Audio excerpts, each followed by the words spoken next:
The Trumpet of the Swan, Chapter 3, A Visitor. One day, almost a week later, the swan slipped quietly into her nest and laid an egg. Each day she tried to deposit one egg in the nest. Sometimes she succeeded, sometimes she didn't. There were now 3 eggs, and she was ready to lay a fourth. As she sat there with her husband, the cob, floating gracefully nearby, she had a strange feeling that she was being watched.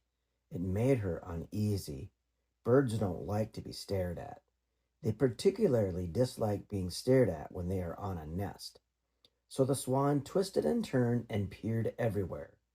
She gazed intently at the point of land that jutted out into the pond near the nest.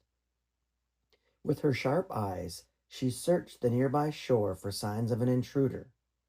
What she finally saw gave her the surprise of her life.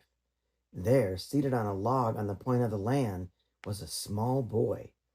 He was being very quiet, and he had no gun. "Do you see what I see?" the swan whispered to her husband. "No, what?" "Over there, on that log. It's a boy. Now what are we going to do?" "How did a boy get there?" whispered the cob. "We are deep in the wilds of Canada. There are no human beings for miles around." "That's what I thought too," she replied. "But if that isn't a boy over there on that log, my name isn't Cygnets Buccinator." The cob was furious. "I didn't fly all the way north into Canada to get involved with a boy," he said. "We came here to this idyllic spot, this remote little hideaway, so we could enjoy some well-deserved privacy." "Well," said his wife, "I'm sorry to see the boy too, but I must say he is behaving himself. He sees us, but he's not throwing stones. He's not throwing sticks. He's not messing around. He's simply observing." "I do not wish to be observed," complained the cob. "I did not travel all this immense distance into the heart of Canada to be observed. Furthermore, I don't want you to be observed, except by me. Well, you're laying an egg, that is, I hope you are, and you are entitled to your privacy. It has been my experience that all boys throw stones and sticks. It is their nature. I'm going over there to strike that boy with my powerful wings, and he'll think he has been hit with a billy club. Well, I'll knock him cold." "Now just wait a minute," said the swan. "There is no use starting a fight. This boy is not bothering me at the moment. He's not bothering you either." "But how did he get here?" said the cob, who was no longer talking in a whisper, but was beginning to shout. "How did he get here? Boys can't fly, and there are no roads in this part of Canada. We're 50 miles from the nearest highway." "Maybe he's lost," said the swan. "Maybe he's starving to death. Maybe he wants to rob the nest and eat our eggs, but I doubt it. He doesn't look hungry. Anyway, I've started this nest, and I have 3 beautiful eggs, and that boy's behaving himself at the moment, and I intend to go right ahead and try for a 4th egg." "Good luck, my love," said the cob. "I shall be here at your side to defend you if anything happens. Now lay that egg." For the next hour, the cob paddled slowly around and around the tiny island, keeping watch. His wife remained quietly on the nest. Sam sat on his log, hardly moving a muscle. Well, he was spellbound at the sight of the swans. Why, they were the biggest water birds he had ever seen. He had heard their trumpeting and had searched the woods and swamps until he found the pond and located their nest. Sam knew enough about birds to know that these were trumpeters. Sam always felt happy when he was in a wild place among wild creatures. Sitting on his log, watching the swans, he had the same good feeling some people get when they are sitting in church. After he had watched for an hour, Sam got up. He walked slowly and quietly away, putting one foot straight ahead of the other, Indian fashion, hardly making a sound. The swans both watched him go. When the female left the nest, she turned and looked back. There, lying safely in the soft feathers at the bottom of the nest, was a 4th egg. The cob waddled out onto the island and looked in the nest. "A masterpiece," he said. "An egg of supreme beauty and perfect proportions. I would say that egg is almost 5 inches in length."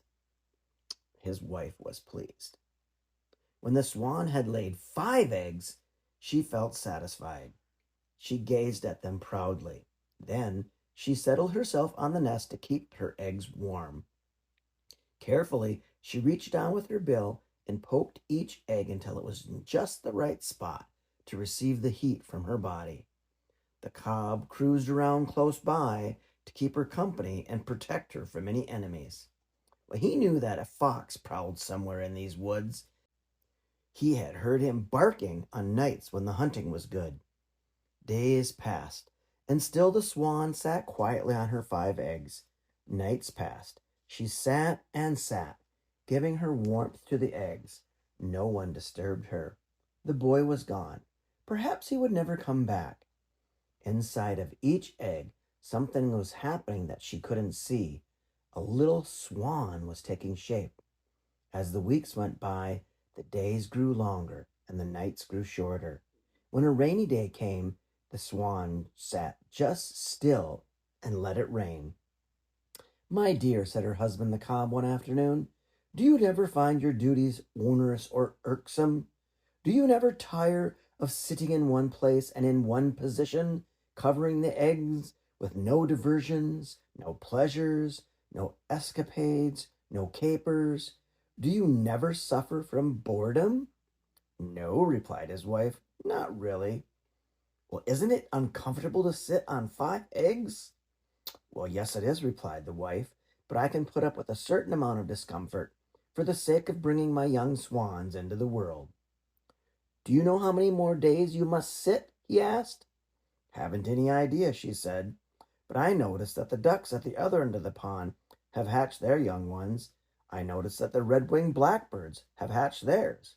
And the other evening I saw a striped skunk hunting along the shore, and she had 4 little skunks with her. So I think I must be getting near the end of my time. With any luck, we will soon be able to see our children, our beautiful little cygnets." "Don't you ever feel the pangs of hunger or suffer the tortures of thirst?" asked the cob. "Well, yes, I do," she said. "As a matter of fact, I could use a drink right now." The afternoon was warm. The sun was bright. The swan decided she could safely leave her eggs for a few minutes. She stood up. First, she pushed some loose feathers around the eggs, hiding them from view and giving them a warm covering in her absence. Then she stepped off the nest and entered the water. She took several quick drinks. Then she glided over to a shallow place, thrust her head under water, and pulled up tender greens from the bottom. Next, she took a bath by tossing water over herself. Then she waddled out onto a grassy bank and stood there, preening her feathers. The swan felt good. She had no idea that an enemy was near. Well, she failed to notice the red fox as he watched her from his hiding place behind a clump of bushes. The fox had been attracted to the pond by the sound of splashing water. Well, he had hoped to find a goose. Well, now he sniffed the air and he smelled the swan. Her back was turned, so he began creeping slowly towards her. She would be too big for him to carry, but he decided he would kill her anyway and get a taste of blood. The cob, her husband, was still floating on the pond, and he spied the fox first. "Look out!" he trumpeted. "Look out for the fox who is creeping towards you even as I speak. His eyes bright, his bushy tail out straight, his mind lusting for blood, his belly almost touching the ground. You are in grave danger, and we must act immediately." While the cob was making this eloquent speech of warning, something happened that surprised everybody. Just as the fox was about to spring and sink his teeth into the swan's neck, a stick came hurtling through the air, and it struck the fox full on the nose, and he turned around and ran away. Well, the 2 swans couldn't imagine what had happened. They noticed a movement in the bushes, and out stepped Sam Beaver, the boy who had visited them a month ago. Sam was grinning. In his hand he held another stick, in case that fox should return. But the fox was in no mood to return. He had a very sore nose, and he had lost his appetite for that fresh swan. "Hello," said Sam in a low voice. "Coo-hoo, coo-hoo," replied the cob. "Coo-hoo," said his wife. The pond rang with the trumpet sounds, sounds of triumph over the fox, sounds of victory and gladness. Sam was thrilled at the noise of the swans, which some people say is like the sound of a French horn. He walked slowly around the shore to the little point of land near the island and sat down on his log. The swans now realized, beyond any doubt, that the boy was their friend. Why, he had saved the swan's life. He had been in the right place at the right time and with the right ammunition. The swans felt grateful. The cob swam over to Sam, climbed out of the pond, and stood close to the boy, looking at him in a friendly way and arching his neck gracefully. Once he ran his neck far out, cautiously, and almost touched the boy. Sam never moved a muscle. His heart thumped, thump, thump from inside of him with excitement and joy. The female paddled back to her nest and returned to the job of warming the eggs. She felt lucky to be alive. That night, before Sam crawled into his bunk at the camp, he got out his notebook and he found a pencil. This is what he wrote. "I don't know of anything in the entire world more wonderful to look at than a nest with eggs in it. An egg, because it contains life, is the most perfect thing there is. It is beautiful and mysterious. An egg is a far finer thing than a tennis ball or a cake of soap. A tennis ball will always just be a tennis ball. A cake of soap will always just be a cake of soap, until it gets so small that nobody wants it, and then they throw it away. But an egg will someday be a living creature. A swan's egg will open, and out will come a little swan. A nest is almost as wonderful and mysterious as an egg. How does a mother bird know how to make a nest? Nobody ever taught her.